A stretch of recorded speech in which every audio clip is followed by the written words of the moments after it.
everybody, JG Pasterjack here from Grassroots Motorsports Magazine.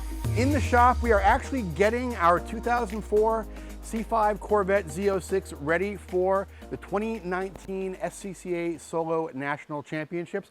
Wanted to go over with you number of tips to getting your car ready prior to a big event or after an event, some checks that we go through and some stuff that you can do no matter what level you are racing at. So let's start with the most simple thing, and that is keeping track of your information. We use a very simple system, which is sticking a bunch of Post-its to the car with reminders to ourselves of what we need to do after an event or before the next event especially. So this is the done pile over here. This is the yet to be done pile over here. Nobody wants to be the idiot with the Post-its all over their car at the event, so this makes a very, very good sort of positive physical representation of things you need to do. And we've got pretty much everything here that we normally do that's not, you know, in our normal, like pack toothbrush and drive to event and put gas in the car. Stuff like vinyl that we had to run. We had to run a couple of decals for our sponsors, so we reminded ourselves what vinyl to run. We had old decals we wanted to move, and we had another check here, which was a brake fluid check. So that's the next thing I want to get to is whatever level you are competing at, your brake fluid is one of the most important things that's going to be in your car. If you're just autocrossing, or especially if you are doing track events like time trial, SCCA Track Night in America, NASA time trials, your brake fluid is under a lot of stress. So how do we check our brake fluid? Let's go forward here. We will open the hood, we'll take the cap off our master cylinder, and we'll just start out with a basic visual inspection. Now, when you're doing a visual inspection, easiest thing to compare your existing brake fluid to is some clean brake fluid. So what are we looking for? We're looking for any signs of moisture or contamination in the brake fluid. That's what's going to contribute to a failure in your brake fluid. That brake fluid takes a lot of thermal stress. Any moisture, any water moisture that gets introduced to your brake fluid is going to dramatically lower the boiling point of that brake fluid. And when any water that's in that brake fluid boils, it's going to produce air pockets. The air is very compressible. It's going to lead to some brake problems. So start out just by looking at a little bit of the brake fluid on your finger. Now, whatever your skin tone is, you're going to notice something with good brake fluid, and that is you can still see your fingerprint. If there's enough foreign material, if there's enough cloudiness in the brake fluid, your fingerprint might disappear and you're actually going to see foreign particles in that brake fluid. And if you want to compare it to something, compare it to some clean brake fluid. Generally, you're looking for a little bit of coloration just in the base stock, whatever brake fluid you're using. You know, kind of like a cooking oil color, just a little bit of a yellow tint, which is you're going to see in most commercial brake fluids. So compare your existing brake fluid to some new brake fluid. That'll give you a good idea of visually what to look at. You can also use a brake fluid tester. Now these come in a variety of complexity levels. This is a cheap $10 Amazon brake fluid tester. You can get them all the way up to commercial grade. And basically it is looking for moisture in your brake fluid. It does that by measuring the resistance across these probes here. So we can stick that in our brake fluid, get a reading. I like to kind of calibrate it with a little bit of a known clean brake fluid. So we're going to take some of our Wilwood .4 600 EXP, turn our little tester on here, stick it in there, and see that we get no reaction from what we know is clean brake fluid. So now we'll gently pour that back in the container. Tightly seal it. We want to keep any trace of moisture out of there. clean that off and pop it in our existing brake fluid. And we can see we actually got a little bit of a reading there. We are at the under 1% moisture level. Still what I would consider a safe level for an autocross event. If I was prepping this car for a track event, for a time trial, for a track night in America, I might think very, very seriously about it might be time to flush this brake fluid and get it down to a zero moisture content, because why take the chance? So that is something that we now know, that we have a little bit of moisture creeping into our brake fluid system. Not a bad thing, it's just something that happens. That fluid heats up, it cools down, there's a lot of temperature differential, there's a lot of condensation that occurs. It's not, a little bit of moisture is very natural in your brake hydraulic system. You want to make sure it's not accumulating too fast, and you want to be able to keep an eye on it. And if it's a car you're running on track, as soon as you start to see signs that you're getting some moisture in there, start thinking about getting rid of that brake fluid and getting it flushed out for some new brake fluid. So that's something we will add to our list before our next high-speed track event. So while we're under the hood, we're going to look at a couple other things. We're going to do all of our natural fluid checks, oil, power steering, coolant, make sure those are all up to normal levels and there's no unusual coloration. We're also going to look at the stuff that the tech inspector is going to look at. I will freely admit that I have been busted on more than one occasion for poorly installed batteries, and I've had to make repairs at the track to a battery that wasn't properly held down. So look at the stuff that the tech inspectors are going to look for, batteries being one of the primary ones of those. Make sure your battery's held down properly. Also, make sure that whatever you're taking to the track as far as tools and spares, you have the proper tools to tighten that battery if need be, or to replace that battery if need be, or to augment the hold down methods on that battery. Heck of a thing to get bounced in tech for a loose battery and not have the proper socket or the proper wrench to easily and quickly fix it. We're also going to look at stuff like oil, air oil separators, anything that collects fluid that is not recirculated back into the engine, anything that might need to be drained. We're going to check all that stuff as well as just a general sort of overall view of what's going on. You're looking for fluid leaks. You're looking around your exhaust area for anything that might be susceptible to heat, any place, any sort of wire or fluid line could be coming close to something that's generating a lot of heat. Double check all of that stuff as well. Things can shift, things can move, things can fall out of clips. So give a good look at that stuff as well. You also may have noticed that this car is sitting on our intercomp wireless scales. Now, this is not something that everybody might have access to, but we do a very quick, not necessarily a setup grade corner weighting, but we do a quick corner weighting on our car between events to kind of monitor how things are going. A corner weight is a great tool for setup. We'll do a complete video on how to use corner weighting to set your car up, but it's also a fantastic tool to monitor whether something could be going wrong with a car, as far as suspension pieces coming loose, things moving that you don't want to move. Make sure that those corner weights are staying consistent as far as between events. Your corner weight should not move unexpectedly between events. So a good little bit of preventative monitoring you can do there with those corner weight scales. All right, so the next thing we're going to do is get the car up in the air and check a few things out underneath.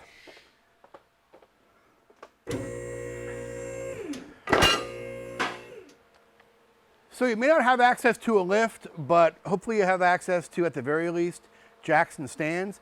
Properly jack your car, get all four wheels off the ground, and I want you to take all four wheels off the car. Before you do that, though, I want you to clean all four wheels and just give them a cursory wipe down. Not just because they're going to look good, but because cleaning them can actually reveal flaws that otherwise you might not see. And all it takes is just a rag and some wiping. More than anything, I want you to use this opportunity to look at your wheels. This is the last line of defense between you and the track, is your wheel and tire assembly. Any cracks that might appear in here, any flaws, any chips, any damage that these have taken, it's going to be a lot easier to spot if you're actually concentrating on wiping things down, looking at each spoke. It doesn't replace a proper die crack check or a Magnaflux, but as far as between events, something you can do in your garage, yes, cleaning is more than just being neat. It actually forces you to examine each piece of the wheel while you are going through it. That's true of the rest of the car too. You know, it's visually satisfying to wax your car. It also gives you a chance to look at body panels that may be coming loose that could have some interference with a tire someday. Gives you a chance to take a close visual inspection of things. All right, we're going to pull all 4 wheels off at this point. Actually, for video purposes, we're probably just going to pull 2 wheels off, and then the other 2 we'll take off through the magic of CGI, possibly to be replaced with an orc or a hobbit. So for this event, we have mounted a brand new set of BF Goodrich G-Force Rival S tires. These are the tires that just came off of here though. If you're reusing tires between events, great chance to go through and visually inspect your tires, especially if this is a car that maybe you drove on the road to the event. Now that those wheels are off the car, give them a quick roll around, look for any foreign objects that may be in the treads. Also a good chance to see how your tires are wearing all the way across. This could point you towards any suspension trouble prematurely. We can see on this tire, fairly standard BF Goodrich wear pattern. We have a little bit of additional rubber pickup on this inside, the sort of most inside raised tread block. Probably not too much to worry about. This is kind of showing us that we've got a little bit of static negative camber, and when this wheel is unloaded, this is sort of where it's riding and it's picking up a little bit of rubber off the track. If we start to see a lot of graining, if we start to see a lot of wear on one side versus the other, that's when it's time to maybe look at some worn suspension components or think about what our alignment looks like. So your tires can actually tell you a lot just by giving them a little bit deeper visual inspection, and especially when you're talking about looking for any foreign bodies, especially on a car that you're driving on the street. A lot can happen between the autocross course or the track and your house, and a nail in a tire in here that you might not necessarily see, might not be leaking, that could lead to disaster. So give those tires a very close visual inspection. We're going to look at the brakes next. And we've already talked quite a bit about how important our brake system is, especially in a car that we are tracking. Now, our Wilwood calipers here make it very easy to inspect the brake pads. And what we're going to do is we're just going to take a quick measurement of the thickness of the brake pads with our calipers here, and they are about 19, almost 20 millimeters. Now these were 25 millimeter thick brake pads when we got them. That was over a year and 5 or 6 track events. So we can start to track what our wear rate is with these pads. We've lost 5 millimeters of pad thickness over the course of several hours on track. So what that tells us is a typical wear curve for our brake pads, and we can track that in hopefully a logbook that you're keeping. And if you start to see accelerated pad wear, or if you start to see decelerated pad wear, both of those things can be a red flag that can lead you to other issues. Other things to look at while we're under here, looking at the brakes in particular, any sort of hydraulic leaks, we will just sort of visually inspect all of our hydraulic connections for wetness and tightness. We don't really see anything too bad under there. So once we are done inspecting the calipers, give a quick look at the rotors, both outside and inside. And again, we're looking for major cracks here. This is a great opportunity to go grab that can of CRC brake clean that you have on your shelf. Hopefully, if you're watching this show, you better. And just give those rotors a quick wipe down. Again, you're not looking to do a full crack check. You're looking to pay a little bit closer attention to what you're actually dealing with here. And the act of physically cleaning those rotors, possibly getting any debris out of the cracks, and we don't really see anything. We'll do that on all four wheels just to kind of visually check for cracks on all of our wheels. So now that we've checked all four of our brakes, we can get completely under the car. So from this view over here, we have a pretty good view of the tops of the brake pads as well. As I mentioned before, our Willwood calipers give us a pretty good 360-degree view of the edges of the brake pads. So why is that important? Well, here's a set of pads off of our Honda Civic, and you can see that these pads, this is just a cheap set of discount auto parts store brake pads that got ran on track at VIR a little bit. And you can see a lot of edge wear and some serious chunking out of the edge right here on these pads. This is what happens when you run cheap pads on track. They survive just fine. They probably keep surviving a little bit longer, but once this wear starts, it's going to accelerate basically. And you can survive with a little bit of this going on, but that is going to progressively get worse and worse. So the ability to see 360 degrees around the brake pad, very important. If you have calipers that don't let you see all the way around them, not a bad idea to pull the brake pads out of there. Usually it just takes 1 or 2 bolts to lift those calipers off of there. Check around the edge of those brake pads for any unusual wear like this, especially if you've got a car that's heavier at one end than the other. Drop that caliper back down on there, tighten everything up, you're good to go. But yeah, definitely try and take a look all the way around the outside of your brake pads for any unusual edge wear. So we're under the car now, and we are looking essentially for the same things that we are looking for in our other systems, which is any signs of trouble, any signs of leaking. This is a 100,000-mile Corvette, so we have quite a bit of leaking that's actually taken place from our steering rack going on down here. We don't clean this after every event, but when we do clean it, we make note of when we clean it so we can see, again, if it accelerates, if it gets worse after one event than the other. I can live with a little bit of leaking.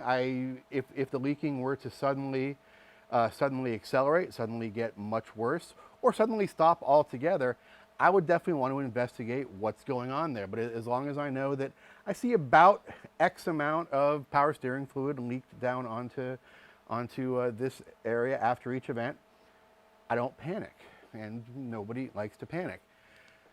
So what else are we looking for down here? Well, great thing to look for when you're under the car is damage. And when I say damage, I mean anything that may have hit the ground at some point. That can tell you a lot about how your suspension is working. It can also tell you a lot about how you're driving and how your driving is affecting what's under your car. If you're somebody that's always going over the curbs and you're seeing damage in one particular area of the car or another, again, something you might not necessarily need to fix, but something you definitely want to take note of. Something else you want to look at under the car is you want to look around anything that spins or creates heat, because those can have a very negative effect on the parts that are around them. We just installed this set of headers 1 or 2 events ago. We've been closely monitoring what's been going on around them, and after this last event, we actually saw, Chris, see if you can get a shot in over my shoulder here, that some of our wiring that we thought was nice and tight and up and out of the way, once it was installed, a little bit of clearancing, a little bit of shaking in the motor, this wiring dropped back down a little bit, and we've got a little bit of melting in our harness protector going on there. So we're going to take some steps to move this back up and out of the way and secure it out of the way, and we might even want to look at some heat protection for that. So again, this was something that the day we installed these headers was completely tucked up out of the way, but after several laps at Daytona, after several laps of the autocross course, the engine frame torquing and twisting, things can loosen, things can settle. So especially things that you've maybe taken off the car, put back on, or new installations, check those very carefully, because if we were to burn through these O2 sensor wires, might have a car that's not running properly. So we'll definitely take some steps to correct that. All right, I mentioned we want to take a look at things that spin. And when I'm talking about things that spin, I'm talking about stuff like our wheels, our axles, and any items that may come close to them. This car has a set of RideTech triple adjustable shocks on it. It's got remote reservoir coilovers. So there is an additional hose that runs from the reservoir to the coilover, and we wanted that hose is flexible, but that hose is also right around the axle, right around the inside radius of the wheels. We want to make sure that hasn't slipped out of the way somewhere. Give it a few tugs, make sure it can't interfere with the wheel, and the wheel can't interfere with it. Anything that might be hot or spinning, make sure that stays away from anything that would not want to be around anything hot or spinning. And both of these look nice and tight. If you have to, get under here with a fistful of tie wraps and move stuff out of the way. Not a bad idea to be checking that stuff out. So I actually just spotted this. Speaking of our recently installed exhaust, we have an exhaust bolt missing. That leads me to our next chapter, which is do a fairly thorough nut and bolt on the car. That includes checking all fasteners that might be under any unusual stress. Certainly an exhaust fastener is going to be under different stresses than a fastener just holding a panel on. So I know before our next event, we've got to go and replace this here exhaust fastener that just kind of up and disappeared on us. That's why we're under here. It's a real life lesson. Now, another question is, why did that fastener fall out? That I don't know yet. That we will have to examine as we put this back together, see what unusual stress it might be under, then start doing our analysis procedure. So, when we're talking about doing a nut and bolt, the fasteners that are the most critical for nut and bolting is anything that might be under rotational stress. And that especially means control arms. These control arms are constantly flexing. They are constantly moving in the same direction that those fasteners are tightened or loosened in. And that can put, that can lead to bad things down the road should those fasteners unexpectedly loosen.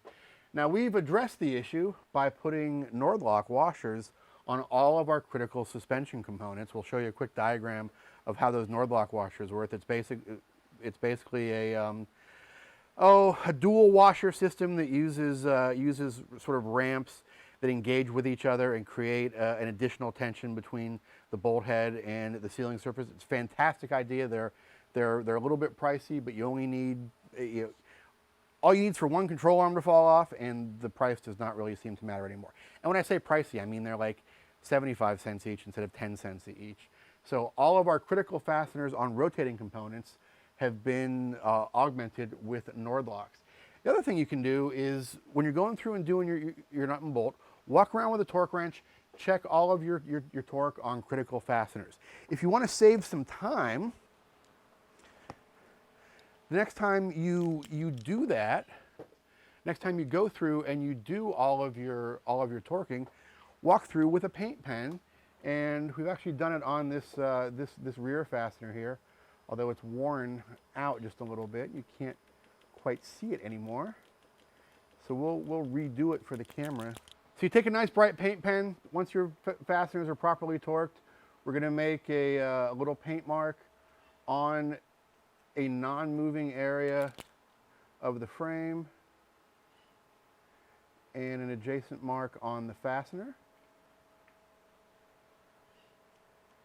And should that fastener move, we will have a very, very easy to reference visual example that that fastener has moved, and we'll know, hey, we need to check the torque on that fastener. Really speeds things along the next time you are doing these pre-event checks. So that's our basic laundry list of stuff we are going through either after an event or before an event. Generally, when you get home from an event, I just like to put the car away, think about it, review data, go over a few things, maybe deal with any immediate issues. And then when I'm starting to get into a pre-event mode is when I start doing this stuff again. So we're leaving for Solo Nationals in just a few days. And we found a couple issues that we definitely want to deal with before that event. And then another issue, the brake fluid, that we want to deal with before our next high-speed event. So that is pretty much all that's on our list in the shop today. We will get these issues taken care of, get those scratched off our list. I will put both of these things on Post-its as soon as this camera stops rolling. Put those Post-its on the back window, and I will look forward to removing those Post-its when these issues are dealt with over the next, probably the next several hours. All right, folks, if you want to check out more from Grassroots Motorsports Magazine, check us out on YouTube, youtube.com/grassrootsmotorsports.